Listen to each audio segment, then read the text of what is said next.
Frankly, my dear, I don't give a damn. I'm going to make him an offer he can't refuse. As far back as I can remember, I always wanted to be a gangster. Don't you understand, George? It's because you were not born. Film church. Well, a boy's best friend is his mother. We accept her, one of us. Gobble, gobble, we accept her, one of us. Gobble, gobble.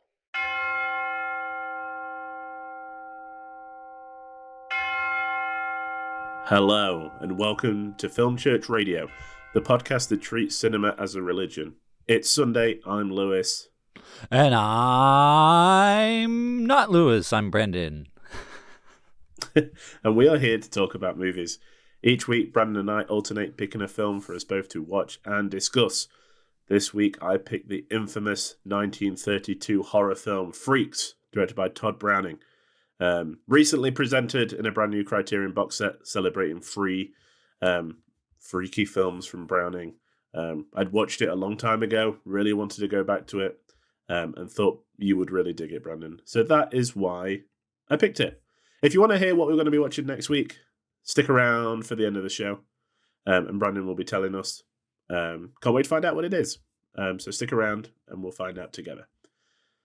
We'd like to say thank you to everyone who's been listening to the podcast so far, checking out the merch, liking us on social media, sharing posts, all that kind of thing. It means a lot. If you want to go and see what we're doing on social media, you can go over to our Instagram. It's at Film Church Radio. Twitter/X, whatever it's called now, is at Film Church Radio. Everywhere with Film Church Radio. So go and check it out. And you can leave a comment, post our stuff, all that kind of stuff. You can also check us out on all good podcast platforms. Go and find out any show that you want to listen to. We've done a lot. There's a lot of variety there, so you can pick one if you're interested in classic Hollywood. There's ones there. If you're interested in psychedelic stuff, there's episodes in there. If you're interested in horror, we've done whole months on it. If you're interested in Stanley Kubrick, we went through every one of his films chronologically.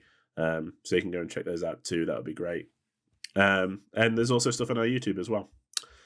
Before we get into the film, however, this is the part of the show where we sing the hymns of other films that we've been watching, sing the praises. So Brandon, my friend, hello, welcome to the show. What have you been watching of late? Hello. So actually this whole last week I didn't watch anything except for Freaks. But a few weeks ago I did watch Top Hat. I have been out of town this whole week training for a new job, which is weird. Yeah. This whole big life change. I'm currently recording in my car. so that I can get good audio and not disturb anyone. And I did have a question before I talk about this movie. What is hard graph? Hard graph? Yeah. Yeah, hard graph is like hard work. It's like if you're grafting, you're working really hard. So is it a British slang? I'm never really sure anymore of where I've picked up these sayings from. I don't know if it's British or American. But I text you being like, oh, you've been hard grafted. Yeah. So yeah, I was like, hard work. Yeah, I was like I figured like, okay, hard graph probably means hard work. Yeah. But I had never heard that before. I was like, interesting. I wonder if that's a misspelling or it's just UK speak. I think it's probably just UK speak. AKA English. Yeah. Yeah, probably just English. Cool. Learn something new every day. That's right. Especially right now. So the movie that I watched before I started this training was Top Hat from 30-something, same year? What was it? 35. 35. So, what, 3 years later? Yeah. 3 years after Freaks. It was really good. I mean, so Sarah, this is like one of her favorite movies. Grew up watching it, and yeah, had been really wanting to rewatch it, and I'd never seen it. Yeah. So we put it on, and yeah, I didn't really know what to expect exactly. I mean, I'm not. It's weird because I usually do like these movies. I usually like musicals or like dance movies, and usually anything that was popular at any time, I usually like. But for some reason, there's a part of my brain that's always still like, oh, this is gonna be like I'm gonna be rolling my eyes or whatever. Yeah. But yeah, it wasn't like that at all. Like the jokes still hit really hard. Like I was laughing throughout the movie. Yeah. Just a very clever, fun, funny, well-written movie and well acted. Yeah. Yeah. Yeah. You can't go wrong with Fred Astaire and Ginger Rogers. They're so fun. Yeah. Yeah. I think you're cutting in and out, so I'm not sure if you said anything, but it's not you. It's I think it's coming from my side, but anyway, it was a good time. I'm definitely gonna rewatch it. I think I bought it on Apple TV, but yeah, I did try to look for like a physical copy, and I don't know if there's even one out there, which is weird. Yeah, Criterion did edition. I think it's Swing Time, which is another Astaire Rogers musical, and that's really good. But yeah, I'm not sure of any like top hat. They seem to be lumped together in like cheapy, like sets of 4. You know, do you know how they do the like? Yeah. Like the Fred Astaire collection, and it's terrible edition. So yeah, it might be out there somewhere, but it's just weird that like there's not an easier way to access these films. Yes. Or you know, like, I mean, we've been talking about this the past few weeks. I think just the whole the thing with Warner Brothers just like shutting projects down after they've been completed, not releasing them. Things like that. And then I was talking to Sarah about music. You know, because everybody has their Spotify Wrapped coming out right now. Yeah. And it's weird that like, I mean, I get that it's a little bit easier, but it's weird that music has become this thing to where it's like we need everyone to have access to this. Yeah. Had to have access to every piece of music at any moment, all the time. Yeah. But movies are not like that. No. And I think it's PlayStation that have put out a announcement that in like when we go into 2024 in January, they'll be deleting stuff off their like web store, which means that if you've purchased certain things, they'll disappear. So like, people like people movies? that have bought certain movies, from the PlayStation store, they'll just disappear, even if you bought them with no like refund or repercussion, because it's in the small print that even when you buy films from like these online platforms, they have the right to remove them at any time.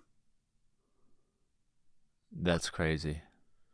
So I mean, that's why a lot of people, I've seen a lot of things about people like, I'm going to go back to physical media.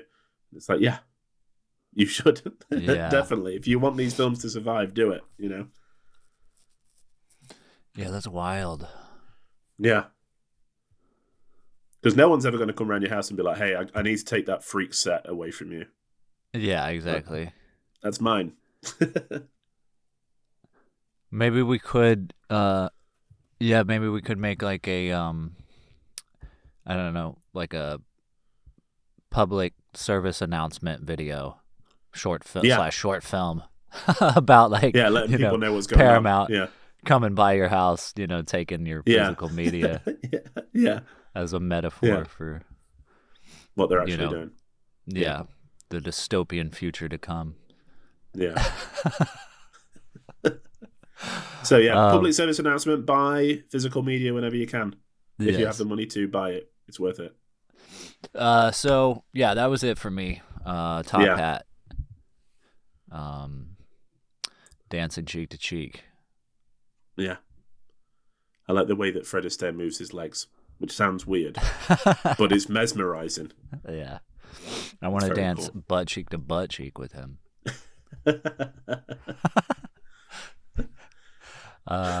Anyway, what have you been watching?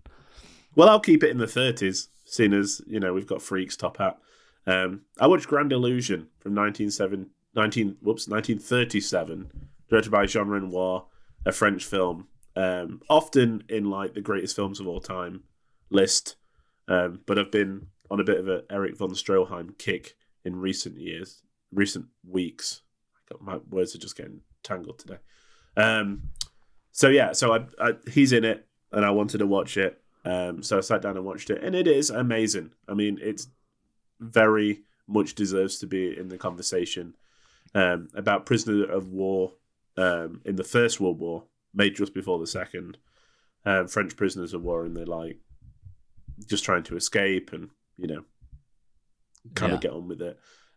So many really beautiful like human touches throughout this film. There's a scene where they're in like a small chateau, and there's a woman and a young daughter, and Christmas is approaching, and the daughter's eating like breakfast or something at this table, and the mother's like, it feels like every day that table gets bigger, and it just cuts to like the back of the girl eating, and the table just kind of stretches off, and it's just like this sense of like loss throughout the film. That's just really beautifully done. Yeah. I think that it's just artistically, instead of just writing the words, it's shown to us artistically and just packs a bigger gut punch. Yeah. It's one of those movies that I've, heard about forever and never gotten around to watching it. Yeah. I gave it 5 out of 5. I thought it was absolutely beautiful. I'm looking forward to seeing it again. Heck yeah.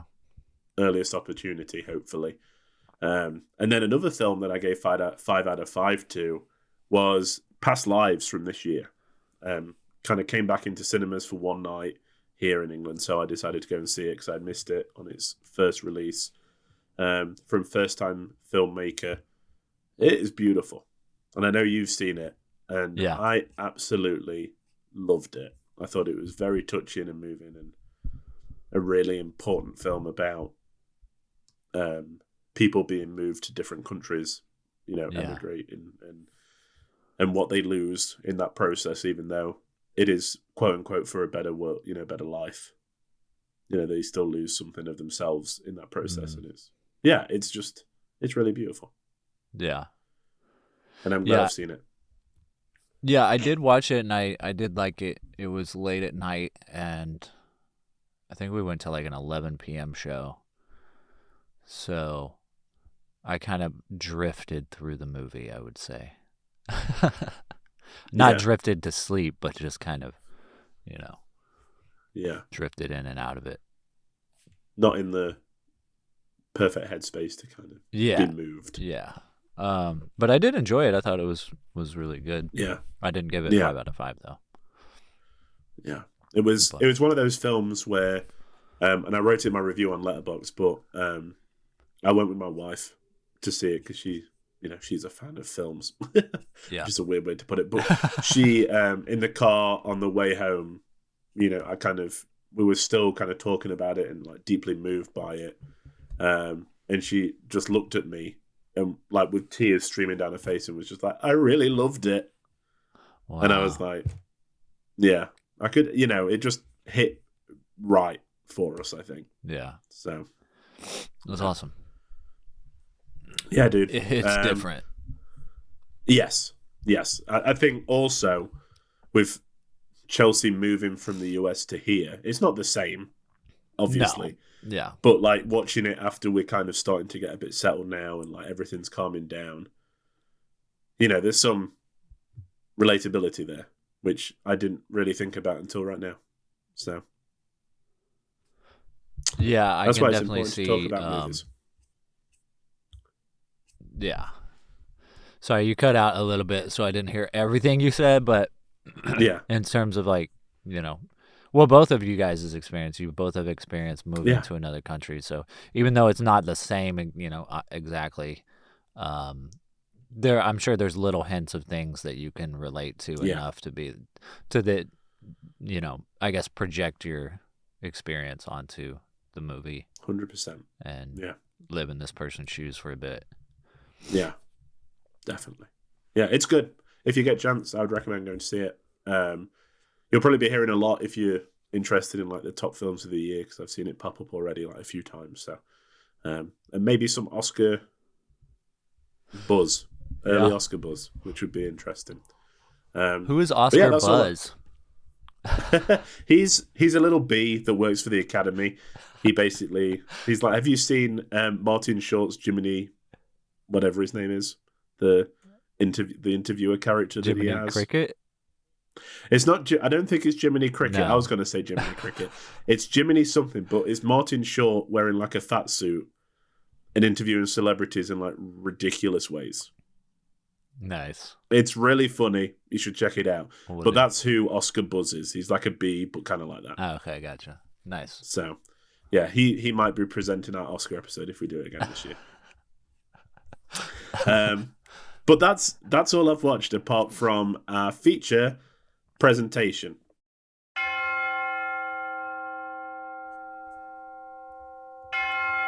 Freaks from 1932. The letterbox summary and tagline, and I'm going to say right now, these are the words of the MGM promotional department, not ours.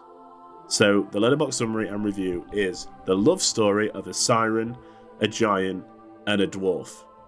A circus's beautiful trapeze artist agrees to marry the leader of a sideshow performers, but his deformed friends discover she is only marrying him for his inheritance. Bum bum bum. Yeah, so this is Freaks, a film that is pretty infamous, I would say now. It's I can remember when I started my film degree in my first year at university, there was one of my roommates at the time, and friends. He told me, he was like, have you ever seen Freaks? And this was like my first week there. And I was like, no, I've never seen Freaks. He's like, you need to watch Freaks. So I went and bought like a bootleg DVD of it and watched it, and it's crazy and bizarre. And I wanted you to watch it, and I wanted to watch it again. So what did you think?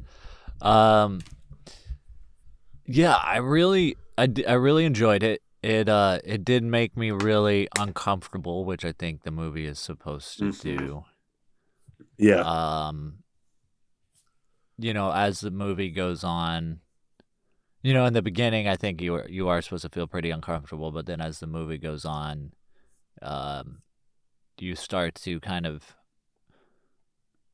feel like you're just living in that world. You feel kind of a part of it. You can relate to the characters, empathize with them. Yeah, but it is a strange world. Very strange. The two little people that are in the film. Well, I guess there's more than one, but the two main ones. I've seen pictures of them, on the internet over the years because, they look like little babies. Yeah. Yeah. And I know they added makeup and stuff too, but I don't know. It's weird because I feel like there's stuff in this movie that I've seen, and even the ending, I feel like I've seen that before, but it was probably just a clip in a film class where they were like, "Here's the ending to Freaks." Freaks, yeah. And so it's weird. It was almost dreamlike in that sense that like, oh, that's where this comes from, and that's where this comes from, and I wasn't sure where it was going. Like my notes are kind of all over the place because I would make notes of things, but I wasn't sure if there was even going to be a plot. Yeah. And then just kind of like a sideshow. Yeah. Like wheeling. Yeah. Yeah. Mm-hmm. But then, somewhere in the middle of the movie, then the plot thickens. And Yeah, I haven't put too much thought into it because I watched it yesterday and then went back to training. But there's obviously a lot of I don't know. My words aren't coming out well right now, but there's a lot to think about in terms of otherness and Yes. Yeah. loyalty and kindness and stuff like that. I do think that leading from that, I think that it treads a very fine line. I think it does it pretty well of not using the sideshow performers as like just wheeling them out to have them be exploited. It's not just here's going to the circus on a movie. Yes. Yeah. It's a very heightened look at kind of the outcasts of the world. And I think that's kind of it. Never did it feel like you were supposed to be siding with Olga and Hercules. There was no point where it was just kind of like look at these, which was really refreshing because I was a little bit worried, having not seen it for a while, that's what was going to happen, that we're going to, get that kind of parade through. Yeah. But yeah, I mean, I think the biggest problem is that we're never going to see how it was supposed to be intended because the studio cut it pretty heavily before it was distributed. So, yeah, it's a very short movie. It's it's an hour. Yeah, it was supposed to be, I think, an hour and a half. So at least 30 minutes of stuff has been cut. Yeah. And I think the kind of the thread of the plot is still there, but there's a lot of kind of make weight that has been lost, unfortunately. So, which is a shame. Yeah, because it seemed like there was some side stories that didn't really wrap up. Yeah. Definitely. I mean, the twins getting married. Yep. Yeah. That kind of a thing. I just sat there the whole time like, how? How is this going to work? Yeah. And there's a few good jokes in there. I know, yeah. When they're talking about going to see each other and it's like, what? How is that ever going to happen? It's bizarre. Yeah. But again, it's not done in I feel like it's more of a, this is kind of what you haven't thought about when you look at conjoined twins, is how their life will play out. Yeah. In this stage, So yeah, directed by Tod Browning, who directed Dracula, the Bela Lugosi film, and a lot of kind of silent films with Lon Chaney, Gotcha. who is the master of horror. So he kind of is steeped in this horror tea. Basically, he is, probably the earliest horror director that people have got to kind of cling on to. And this does remind me a lot of silent film. There's a lot of silent cinema that takes place in circuses, and around kind of sideshow performers and stuff. And I think it could have very easily been made in the silent period, and probably starring Lon Chaney. Lon Chaney probably could have been, the Hans character if he wasn't probably rewritten a little bit. Yeah. But the leader of the sideshow, but not to be, because Lon Chaney did die the year before this. I think he made one sound film and then passed away. But I do feel with Freaks that he could have definitely been the lead. It's missing that, star. Yeah. Isn't it? It's kind of, apart from, I think it would have probably played a lot better if we'd had a star name with the sideshow performers to kind of dilute it a little bit. Yeah, or or make it. I mean, was this movie successful? Was it? I think they did a preview screening that went terribly. People really didn't like it. Cut severely and then released, but it did good business. People went to go and see it in both incarnations, and then eventually, a lot of states banned it from being shown because they thought, it was too grotesque dark and stuff. Yeah, and I think in some states it's still technically banned. It's never been repealed. I'm not sure what states they are in, but yeah, you could have broken the law, Brandon. Go show some banned films. That's right. Yeah. Yeah, I mean the ending is pretty dark and pretty it is, and it doesn't. I don't know. It it's not politically correct, of course. No, it's the 30s. But it really does take all of the circus people in the end and make them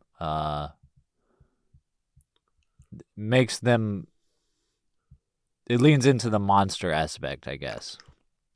Yeah. Yeah. Because they're crawling through the mud and the rain. I know.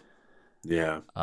And then it goes back to the it goes to the epilogue of the film, which I totally forgot there was a prologue. That there's that scene where the guy's people look in a cage at something, you don't know what it is, and then he starts telling her story.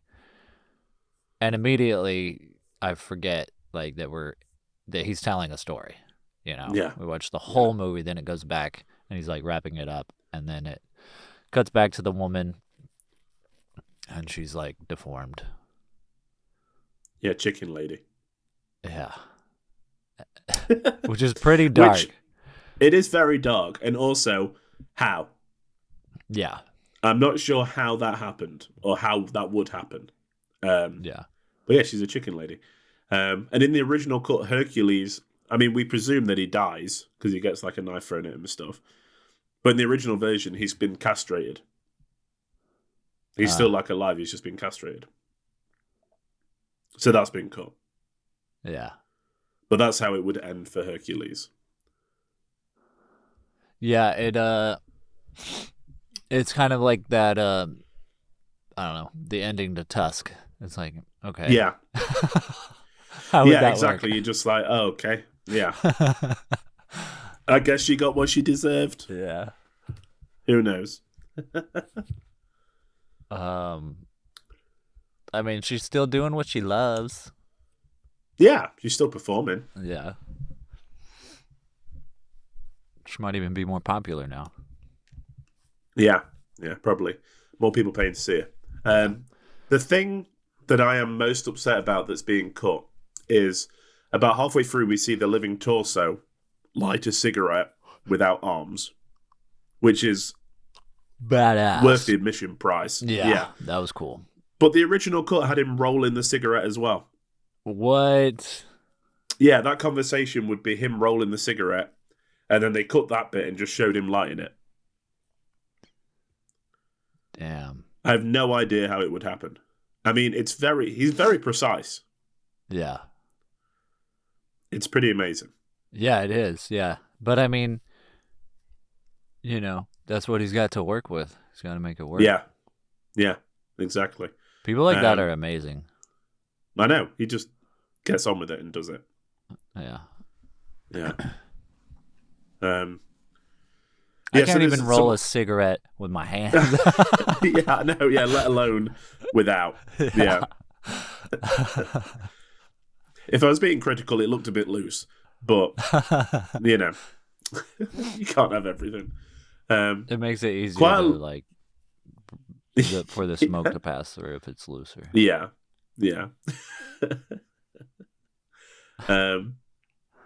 There's some other. I mean, most of the performers kind of denounced it after the film was released.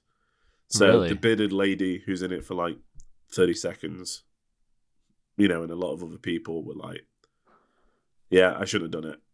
It was exploitative, it put us in the wrong light. Which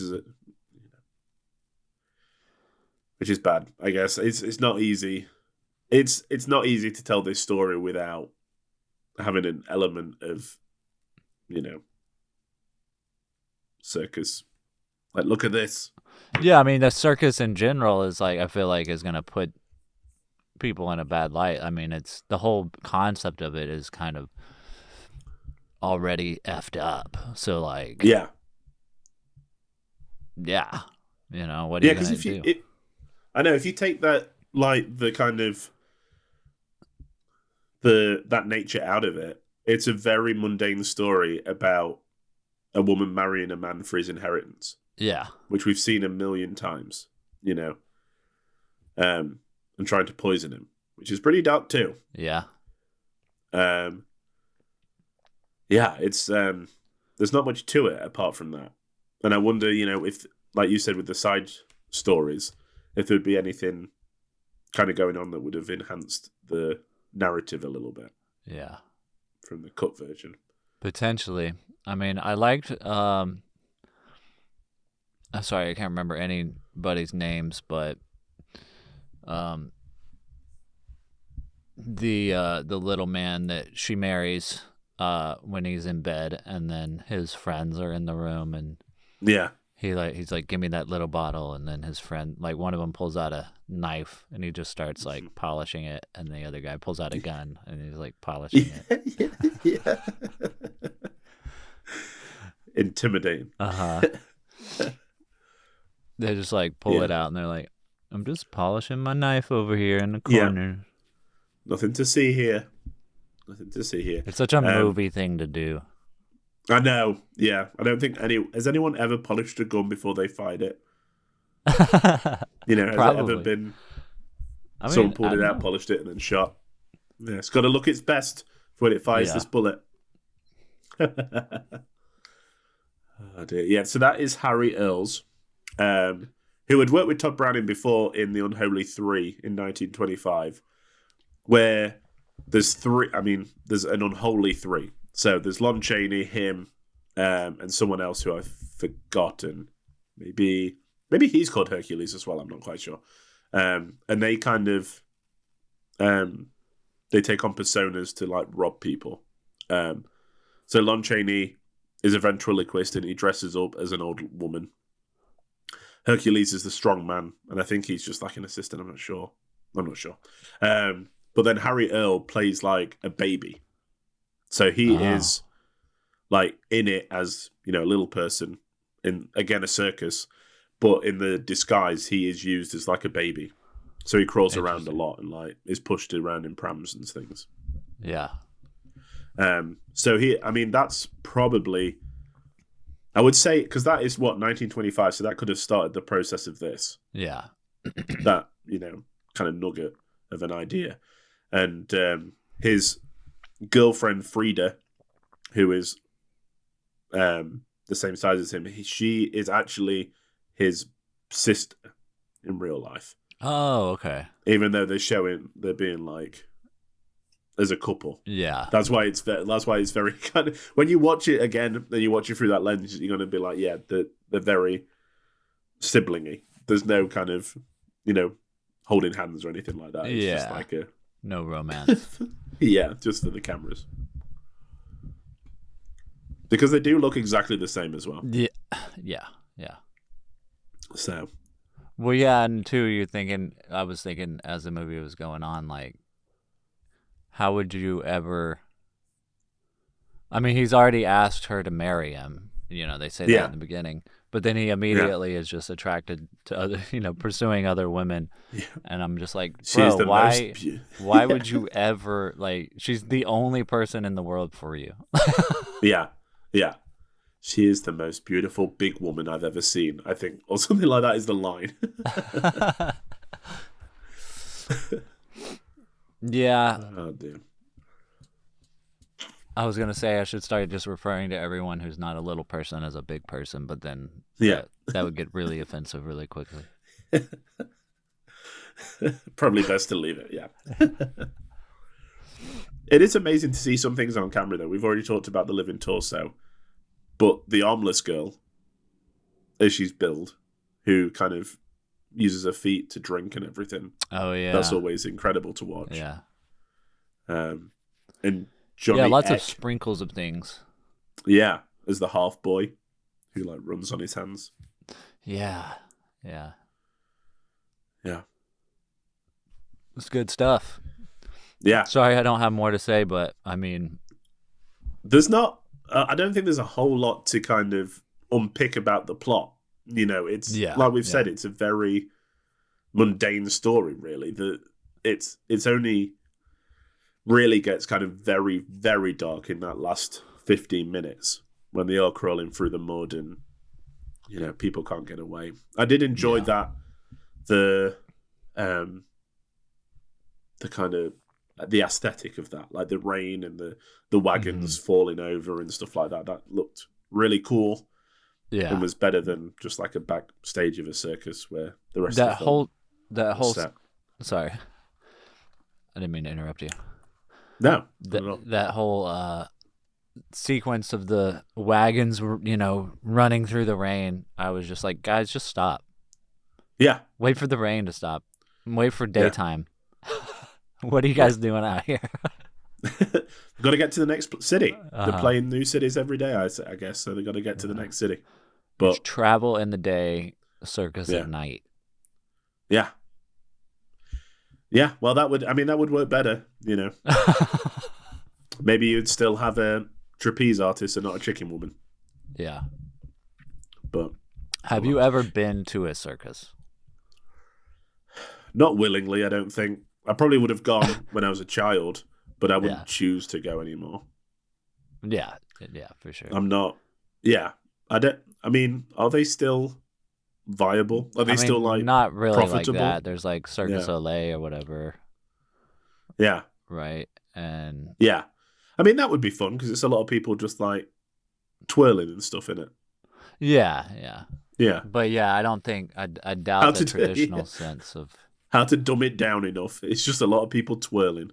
I mean, there's a lot of talented people. Yeah. But see, you know, at the same time, it's like, okay,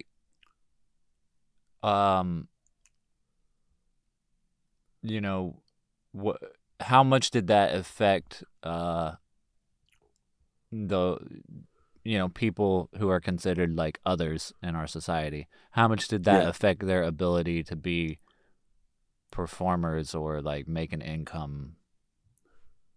You know, I wonder. Well, I'm sure. Yeah, exactly. I mean, I'm sure that was one of the only ways they could do it, right? Yeah. I mean, they'll have to be paid something, but you know, I don't know. I mean, the one guy could roll cigarettes for people for money. Yeah. Potentially. Yeah. He could do that, yeah. But yeah, I mean, I don't know. We are in a time in our society right now where there is a particular, I mean, there's thoughts about this subject matter are circulating more and more. I mean, there's like the Snow White movie that's coming. Yeah. And I think all of I don't think it's called Snow White and the Seven Dwarves. No. Because dwarf is not politically correct anymore. No. I'm pretty sure they've released an image and all the dwarves are like CGI. Which is also weird. And it looks awful. Yeah. It looks awful. But you know, what can you do? You know, it's not a good look. I mean, there's also all the controversy, well, not controversy, but Hugh Grant playing an Oompa Loompa in the new Wonka film. I've read things where actors have said that, you know, taking roles away from us.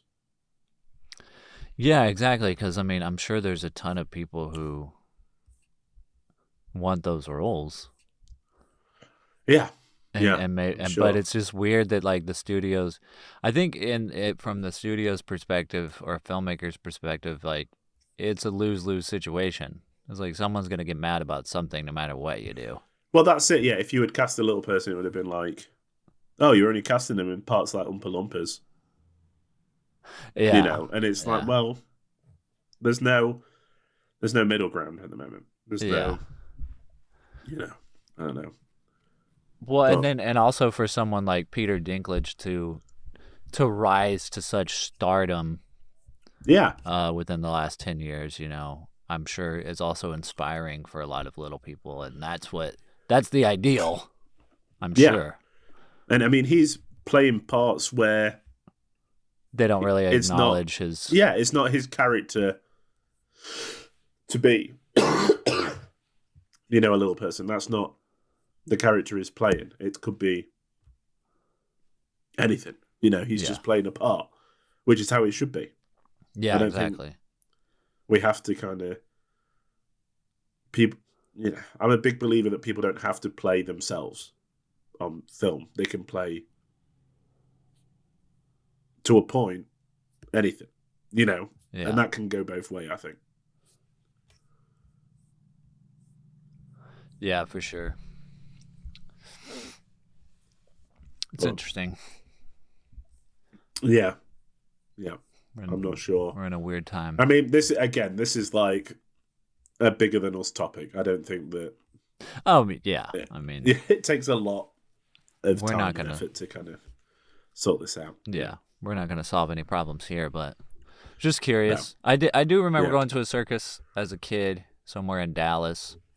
Yeah. I don't remember that much about it. It was like in an auditorium. And I think they brought out like maybe some tigers and did some tricks, and there were clowns, and you know. Yeah. I don't remember anything too freaky. No, I guess the worry now is that, you know, you haven't got the kind of sideshow performers that you would have previous. Like animal cruelty is a big thing, so the chances of having like loads of animals are pretty sparse. Yeah. And it's kind of like, right, there's clowns and trapeze artists. That's kind of your main draw. Yeah. Magicians, I guess. Yeah. There's some of those out there, but, you know, I don't think anybody is... People aren't really pursuing those things, you know, I don't know. No. Yeah, running away to join the circus is such like a...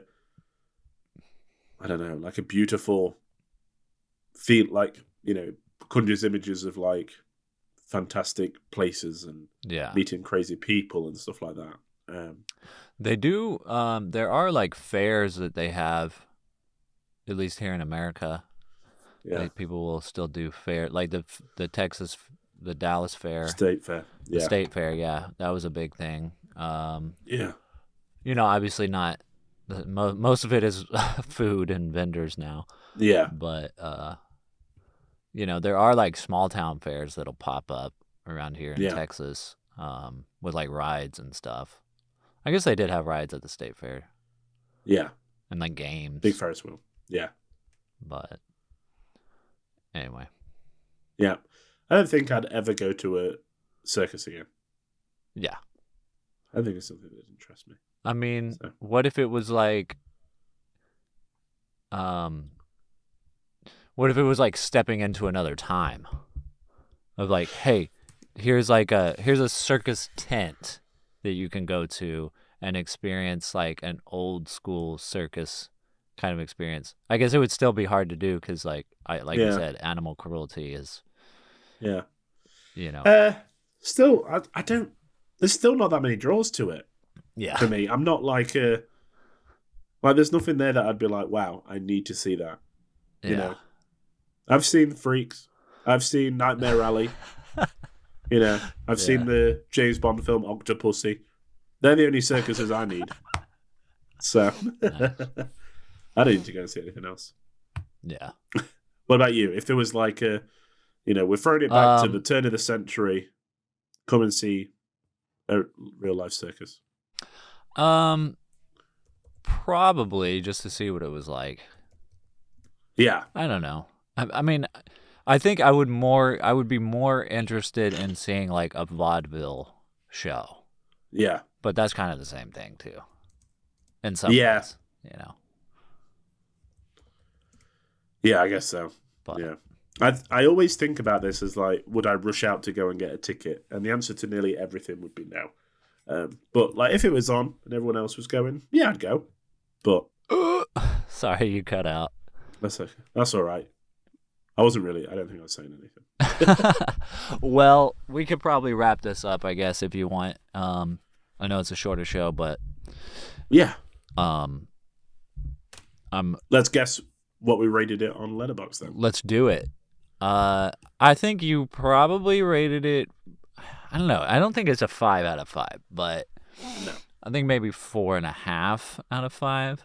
Maybe what you gave it. I think you gave it a 3.5 out of 5. All right. Yeah, 3.5 out of 5. I think that's what I gave it to. Okay. Yeah. Apart from the story, there's nothing else there. Yeah. In terms of like, the ending is really cool. I like that a lot. I think that it could have been a lot worse in terms of representation, which, kudos. But it's still not like I feel this way about a lot of Universal horror film and like a lot of the horror films from this era. Is like, it's really cool and it's set a precedent for a lot of things, but is it a great movie? Probably not. Yeah. So yeah, 3.5. And the average score on Letterboxd is 3.9 from 62,000 ratings. Wow. So we're just under the average, but that's okay. We can be under the average. Yeah. We would have been above average if we had chose anything else. Exactly. So Brandonian, what are we watching next week? So next week I figured we'd watch a film that I really like a lot. Yeah. That was in my top 10 of the all times. Yeah. All times. And how much Hitchcock have we done? I think we only done 2. We did Rebecca and Psycho, right? Yeah, I think that's it. I think we should do another. Ooh. I hear the name Hitchcock and I get excited. I want to do Rope with Jimmy Cool, Stewart. let's do it. Yes. I don't remember what year it is, but 48. Sweet. Yeah, it is Jimmy Stewart's season, so heck yes. Let's watch some more Jimmy. Let's do it. Cool. Well, that'll be next week. You can watch that film and then tune in to join in the discussion. Send us any thoughts you have on social media. We'd love to hear them. But yeah, that brings us to the end of the show. You can find us on Twitter and Instagram at Film Church Radio, and you can follow us individually on Letterboxd. Brandon is at Simon Scope, and I'm at Walker Lewis 3007 to keep up with what we've been watching. We also have all of our back episodes streaming on all good podcast platforms. So if you want to go and listen to Psycho and Rebecca and do like a Hitchcock trilogy before next week, do it. You should. Thank you so much for being here. And we hope to see you next Sunday for more Film Church Radio. The only thing left to say is... Are you laughing at me? Why no, Monsieur? Thanks, I'm glad. Why should they laugh at you? Most big people do. They don't realize that I'm a man with the same feelings they have. Amen. Amen.